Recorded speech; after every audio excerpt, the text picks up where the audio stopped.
All right, guys, internet debate time. Obviously, what you see in front of me is my magazine assortment for my AR platform. I wanted to give you guys an opinion based on the whole polymer versus aluminum GI magazine debate. So what you see in front of you is 4 different selections of magazines for the AR-15 platform. And I've got some polymer ones and I've got some aluminum ones. And when we talked about firearms, I've told people before that when I went and I built my AR-15, I built it for maximum reliability. Reliability and accuracy are the 2 biggest factors, in my opinion, when it comes to firearms. If you have a low budget firearm that fires a cartridge once every 4 times you pull that trigger, your effectiveness just reduced down to 25%. I want to know for a fact that every time I squeeze that trigger, a round goes off. And also, dependability. When you guys go with training and you guys go with experiencing with your rifles or your pistols, you're developing muscle memory and you're adapting into habit.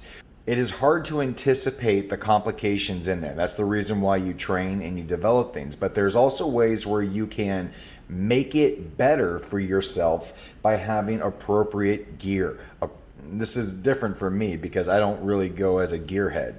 But this is something I'm going to sit there and say I really want to inform you guys on. So the differences between a polymer or a aluminum GI style mag. So from the right to the left, I've got 3 different variances of the polymer magazines. I've got a Mission First Tactical, a Men 2, Mag Polymer M3 generations.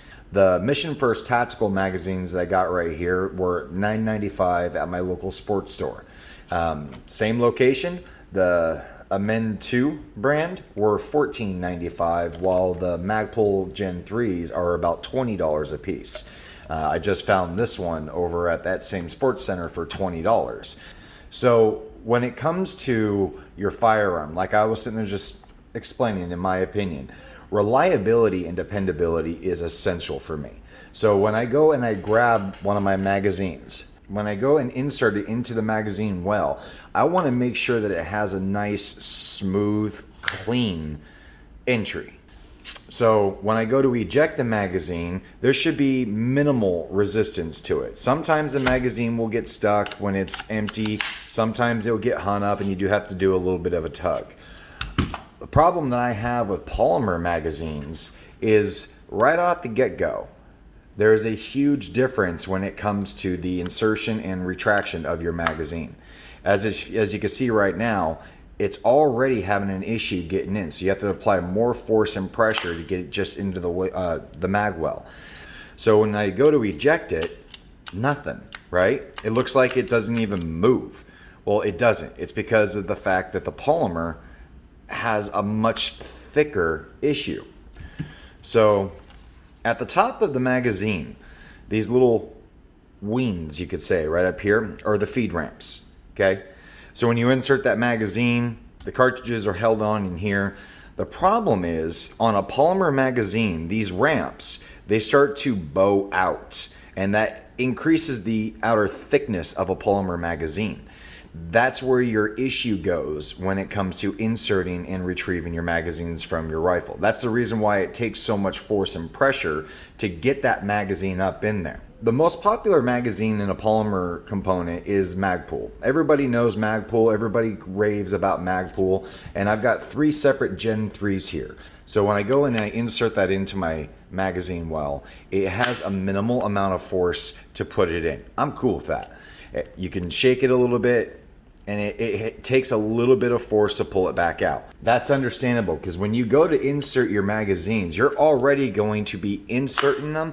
You're going to be tapping and pulling to make sure that there is full contact on that magazine as well. This one is my newest one out of all of them. I bought this one roughly about a year ago, and it's probably the least one of them that I like. It requires the most amount of force to insert and to retract. You'll get a lemon out of almost anything, but this right here is still acceptable.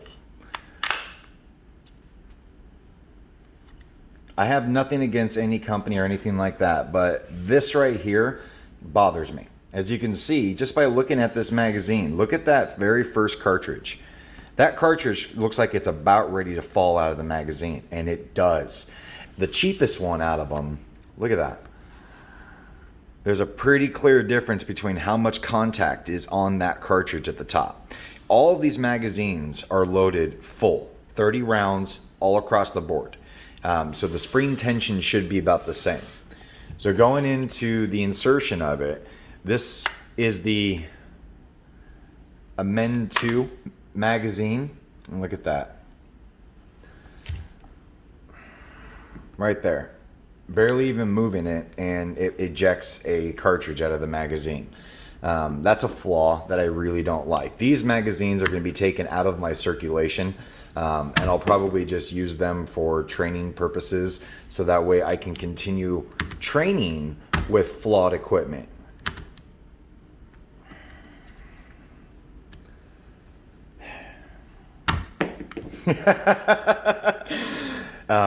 I do want to continue training with these magazines, so that way I can adapt to jammed. We're gonna have to leave that one out. But this is where it gets to be irritating, is when you go to insert this, there is so much flare in there that it requires a load of force to be able to insert it into that magazine well. And when you go to lock it in, it stays in. They cycle, they work, they're great. I'm definitely gonna have to probably reposition from the camera, but let's give it a good tug. So like right now, that is a massive amount of tension that I had to do. I would say it's at least 2 to 3 times the amount of tension and force to pull one of these out than it was the jammed up Magpul brand. This is what I enjoy seeing, is the fact that I don't have to apply any kind of force or pressure and the magazine just inserts in. That is awesome. I like being able to insert my magazine with as minimal effort as possible. Looking over at a fully loaded one, same thing. Minimal effort, slams right in, comes right back out. That's what I enjoy about an aluminum magazine. We're just going to measure the feed lips. So not in a notch. Measuring the feed lips on a brand new one, we're looking at 22.34 millimeters, okay? On a used one, same location, we are measuring at 23.03 millimeters.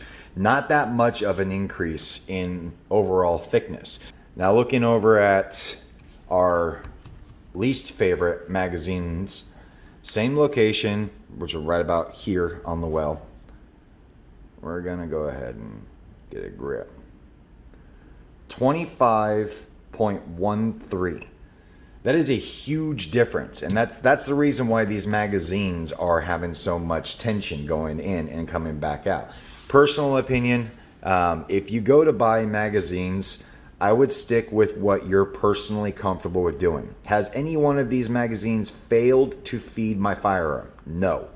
Not one of them has ever failed to feed this firearm. Personal opinion, I will be eventually phasing out all polymer magazines and adapting into just standard aluminum GI mags. Another issue that people talk about the difference between polymer and aluminum magazines is when you drop your magazines, these ones can get dented and have issues. Personally, me, I don't drop my magazines. I check my magazines every time. I go up to a target and I fire an exact amount of rounds at a location, eject my magazine, put it in my pocket, and clear the chamber. That's just the way I've always done it, and that's just the way I always will do it. All right, guys. Thank you for tuning into this. Mike, Patriot Redneck, I'm out.